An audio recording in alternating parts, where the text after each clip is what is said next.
non siamo disposti ad accettare questo ulteriore taglio. Noi siamo virtuosi, non abbiamo mai speso un euro in più di quello che potevamo spendere e non abbiamo mai assunto una persona in più di quella che serviva. È un'amara sorpresa di Natale quella che i comuni veneti si sono ritrovati sotto l'albero, un ulteriore taglio ai trasferimenti dello Stato per un totale di quasi 8 milioni di euro, una mannaia dovuta all'introduzione dei nuovi criteri di riparto del Fondo di solidarietà comunale, strumento che dovrebbe servire per favorire la perequazione tra i municipi lungo lo stivale. In Veneto il saldo rispetto al 2019 è negativo per 418 comuni su 563. La contabilità a inizio anno è impietosa. Sono dei danni enormi. Verona perde 2 milioni di euro, il comune di Treviso perde 405 mila euro, Vicenza 200 mila, quindi insomma sono importi importanti, soprattutto a bilancio approvato. Ma se i comuni veneti piangono, altrove si sorride. Fatalità, solo il comune di Roma invece percepirà 13 milioni in più. Io credo che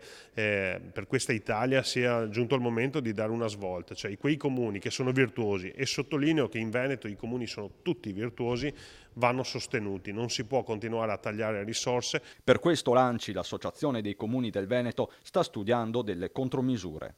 Partiremo tra l'altro anche con una raccolta di firme di tutti i sindaci veneti, perché credo che sia arrivato il momento di non abbassare la testa, ma chiedere a gran forza che i fondi destinati ai nostri territori vengano tutelati.